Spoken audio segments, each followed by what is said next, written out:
Oi, vamos começar mais uma semana. Hoje nós temos aqui, um visitante que vai ficar aqui hoje junto comigo nessa aula, tá? Nós chegamos no dia 15 de março de 2021, já segunda-feira. Pedi para o Papai do Céu nos proteger durante mais uma semana. Vamos lá para a nossa aula de português, na página 40. Nós vamos começar a falar sobre gênero textual. Gênero textual é todo um texto que traz algum tipo de informação, seja lenda, poema, notícias, tudo que for informação. E português, né, é o nosso coraçãozinho verde. Então, vamos lá. Nós vamos falar, lembra da Celina Tembé? Ela tinha medo de um bicho enorme que ela dizia que morava na floresta. E ele se chamava Matim. Agora a gente vai ouvir um pouquinho sobre essa história. Matim Taper, Matim Tapereira, Matinta ou somente Matim são os nomes de um pássaro do norte e do nordeste do Brasil, cujo canto triste ressoa em todas as direções, não permitindo saber do lugar onde ele vem. Então, ele tem todos esses nomes: Matim, Matinta, Matinta Pereira, Matintape. Então, todos eles recebem esse nome. Então, ele é um pássaro que ele canta muito forte, mas é um canto triste, onde deixa as pessoas, assim, preocupadas, com medo, às vezes, porque ninguém sabe de onde vem o canto dele. Então, eu vou ler um pedacinho aqui. A Francisca Paris escreveu a lenda de Matinta Pereira, tá? É uma lenda, tá? São coisas que o povo inventa, isso não vai acontecer, isso não é verdadeiro. Há muito tempo no norte do Brasil, em um lugarejo perto da floresta, morava uma moça chamada Matinta, que tinha um marido muito furioso e ciumento. Um dia, após uma briga do casal, o marido acabou matando a esposa. Depois de morta, a moça ganhou a capacidade de se transformar em uma velha durante o dia e um pássaro durante a noite. De dia, ela vai de casa em casa como velha, pedindo oferendas, ou seja, pedindo alguma coisa para as pessoas darem para ela. Se alguma pessoa não lhe oferece nada, ela volta à noite para ficar piando no telhado com o seu canto fino e triste, que assusta os animais e as pessoas. Ninguém sabe onde a Matinta mora, mas se acredita que seu canto perto das casas traz mau agouro, quer dizer, traz azar, mas isso não existe. Por isso, paraenses e amazonenses, quando ouvem o canto da Matinta, gritam em voz alta prometendo oferendas. Dizem que o canto para. Porém, na manhã seguinte, é certo que aparece uma velha mendiga pedindo esmolas. Acreditam que é Matinta cobrando a promessa feita pelo morador na noite anterior. Então, como eu disse, isso é uma lenda, tá? Que o povo lá do Pará e do Amazonas conta, mas não existe de verdade. Então, na página 41, já vão começar a interpretação do texto da Francisca Paris sobre a lenda da Matinta. A lenda começa com a expressão há muito tempo. A ideia que essa expressão indica é que o fato se passou muito tempo atrás ou no ano passado. Aí tem duas ilustrações que está perguntando onde ela vivia. Ela vivia numa floresta ou ela vivia numa praia? O que aconteceu com Matinta depois de morta? Ela ganhou a capacidade de se transformar em um pássaro que ajuda a pessoa a encontrar as coisas perdidas? Ou ela ganhou a capacidade de se transformar em uma velha durante o dia e um pássaro durante a noite? Então, se ficarem com dúvida, tem que voltar lá e ler o textinho novamente. Número 4 diz assim, assinale a ilustração que mostra a Matinta durante o dia. Eu faço X. E na de baixo é a ilustração que mostra a Matinta durante a noite. Então, do lado lá da casinha tem um pássarozinho. Durante o dia ela é uma velha e durante a noite ela se transforma num pássaro. Na 42. Como as pessoas fazem para espantar os pássaros? Para espantar o pássaro que canta trazendo mau agouro. O que elas faziam lá no texto? Elas gritavam em voz alta, prometendo oferendas. Você acredita que Matinta existe? Sim ou não? Caso pudesse conversar com Celina, o que você diria a ela para que ela não sinta medo ao escutar o assobio do pássaro? Então, essa número 8 não precisa responder. Você pode só comentar com a mamãe aí do lado. Em sala de aula eu vou perguntar para os alunos, mas não precisa registro. Aí agora, lembra, eu falei para as mamães que a gente ia precisar do dicionário. Então, quem tem, já vai poder começar a usar logo, logo, tá bom? Aí vem escrito assim, lendas. As lendas são histórias dos povos de vários lugares e são fruto da imaginação popular. É aquilo que eu disse, alguém inventou e outra pessoa começou a contar, e a gente está ouvindo essas lendas até hoje. Nas lendas, muitas vezes, os problemas são resolvidos e as transformações acontecem de forma mágica. Os personagens são sempre fantásticos e imaginários, que fazem a história acontecer. Geralmente as lendas são contadas oralmente, ou seja, falando, das pessoas mais velhas para as mais jovens e para as crianças. Agora responda: quais lendas brasileiras você conhece? Entre elas, qual é a sua preferida e por quê? Já na 43, já aparece 3 delas muito conhecidas. Então, está escrito assim: escolha uma lenda do folclore brasileiro representada pelos personagens abaixo. Então, nós temos aqui o primeiro, o Curupira, né, que tem os pezinhos voltados para trás, o Saci Pererê, que tem o gorro uma perna só, e a mula sem cabeça, que solta fogo no lugar da cabeça. Qual lenda você escolheu?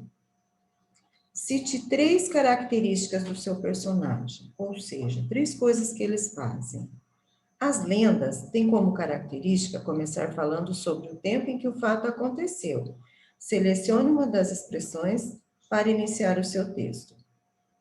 Há muito tempo, naquele tempo, muitos e muitos anos atrás. Então, isso aqui é o começo da sua frase, da sua história. Você pode começar assim, ó.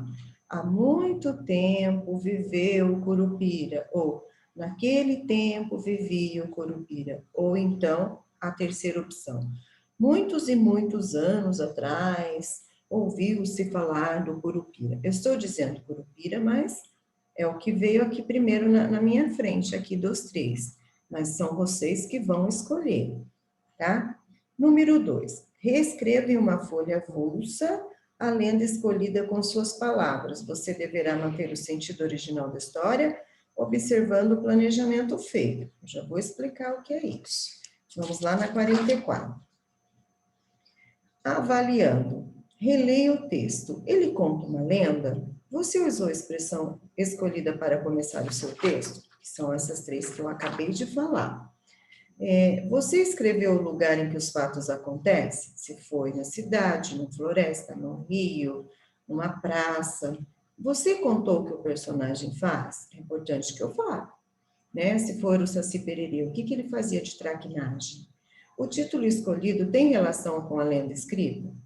Se você escolheu o Saci Pererê, você não vai falar do Curupira, você vai falar do Saci Pererê. Então, tem relação com a lenda que você escreveu. Sua história está parecida com a que a sua professora contou? Tá? Então, esse exercício aqui, nós vamos fazer o seguinte. Tá vendo o número 2 que pede para escrever uma lenda? Vocês não vão escrever numa folha avulsa. Vocês vão escrever aqui no exercício de número 4. Tá? Aqui está pedindo para a gente reescrever o texto da Matinta. A lenda da Matinta Pereira. Nós não vamos fazer isso. Vocês vão escolher um dos 3 personagens e vão vir aqui escolher como vocês vão começar. Se há muito tempo, naquele tempo, muitos e muitos anos atrás. Não vai pegar um livro da historinha, da lenda, copiar. O que vocês vão fazer? Vocês vão escrever a lenda do jeito que vocês entendem, tá? Então, vai começar assim, ó. Naquele tempo, vivia na floresta um personagem da lenda e escolhe. E conta o que ele fazia, só isso. Na hora de escrever, se quiser pedir ajuda para a mamãe, tranquilo, mas lembrando, nós sempre iniciamos com letra maiúscula. Se for a perguntinha, nós usamos o pontinho de interrogação. E o ponto final ou o ponto de exclamação. Se esse espaço não for suficiente, pode ir para o caderno, mas eu acredito que seja, porque vocês vão contar só uma parte, certo? Se vocês tiverem dúvida, vocês já sabem que vocês podem me chamar. Acabou de fazer? Já manda foto para a tia Fátima, bom? Até! Dando continuidade agora com a nossa aula de geografia. Geografia está mais lá no final da apostila, na cor azul. Hoje nós vamos iniciar um capítulo novo. Nós vamos para o capítulo de número 2, na página 10 e 11. Deixa a apostila aberta que tem um textinho para ler aqui. Eu esqueci de dizer lá em português para colocar a data. Então, coloquem a data de hoje aqui. Hoje é dia 15 de março de 2021, segunda-feira. Então, vamos lá. Todo mundo tem casa. É do acredito, A. Ramos. Contam que antigamente os homens moravam nas cavernas, mas os tempos mudaram e hoje em dia tem casas de tantos jeitos diferentes, não é mesmo? Mas tem gente que mora em casa de verdade. Aí a casa pode ser um monte de tijolos. Tem a casa da avó, tem a casa do vô, a casa do amigo. De uns tempos para cá, algumas crianças têm a casa do pai e a casa da mãe. E também existe a casa do final de semana. Pode ser a casa da praia, ou a casa da montanha, ou até mesmo a casa de um sítio. Esse é um texto que ele tem continuidade, então nós só vamos ver somente esse pedacinho aqui, ó. Para iniciarmos, está fazendo a seguinte pergunta: as casas sempre foram iguais?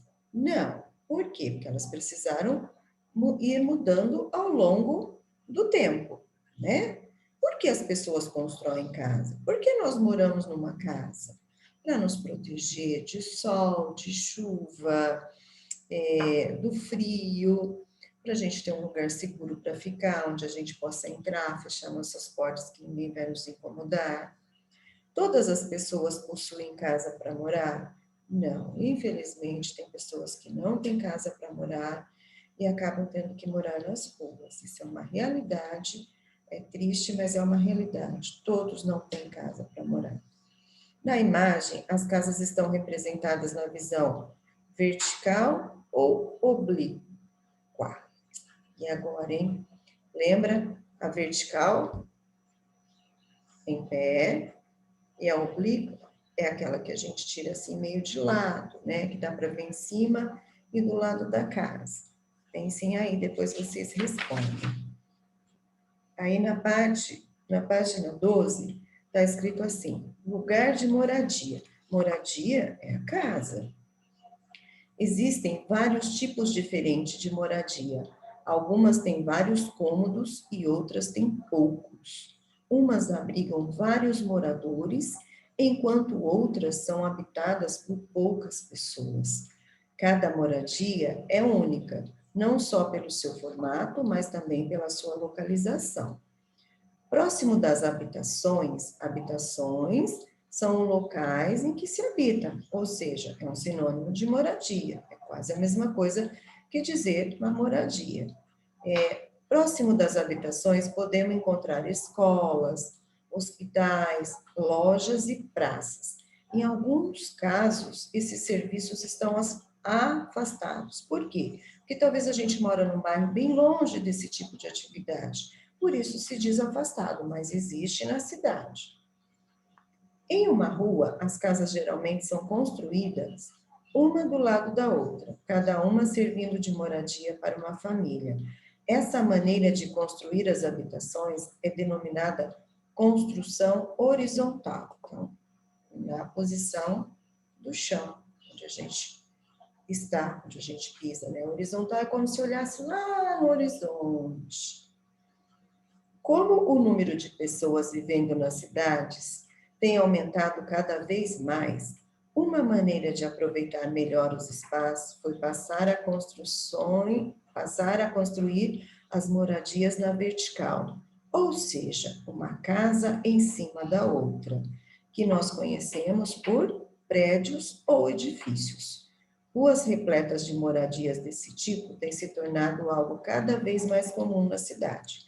Então, as nossas casas estão na horizontal e os prédios na vertical, ou seja, uma casa em cima da outra.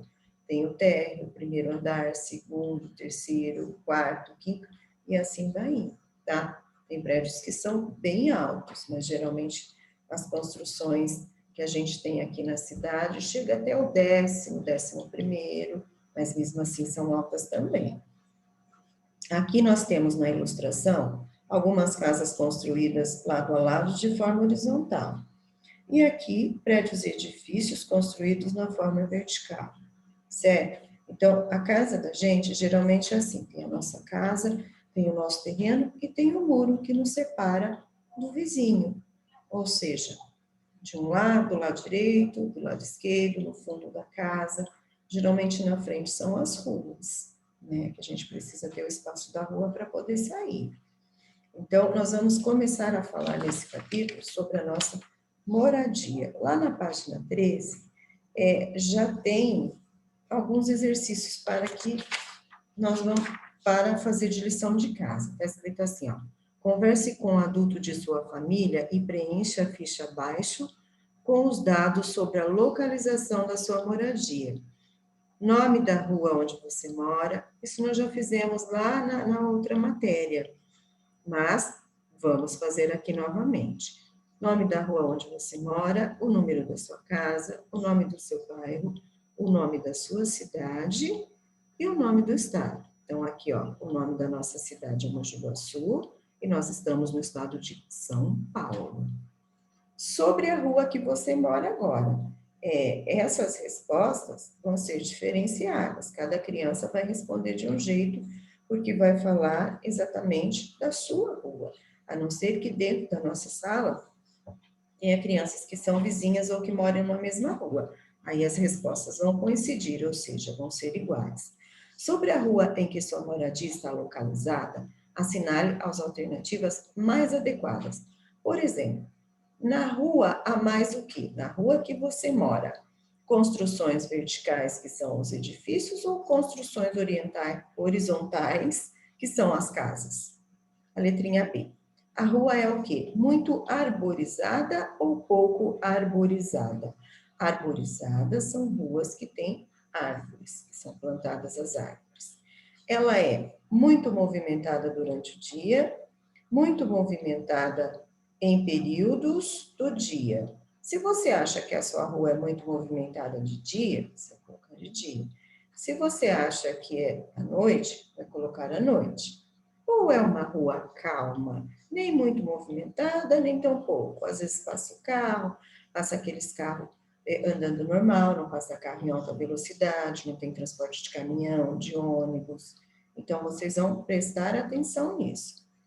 Nela existem, perto da sua rua, na sua rua agora, escola, consultórios médicos, lojas, farmácias, outras casas, ou perto da rua da sua casa também tem uma praça.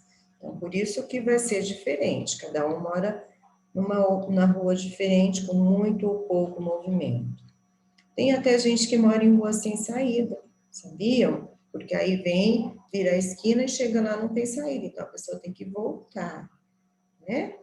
Agora, reflita sobre a sua moradia e a rua em que ela localiza para responder as perguntas. O espaço aqui é pequeno, mas dá para fazer aí mesmo, não precisa ir para o caderno, ó. São só 2 perguntinhas. Do que você mais gosta na rua onde você mora? O que você acha legal, você acha bonito na rua onde você mora? E o que você não gosta muito na rua onde você mora? Coloque as 2 informações aqui, tá? Se vocês tiverem dúvida, peça para a mamãe me chamar. Se não, Façam, tiram foto e me mandem. Um beijo grande, até amanhã.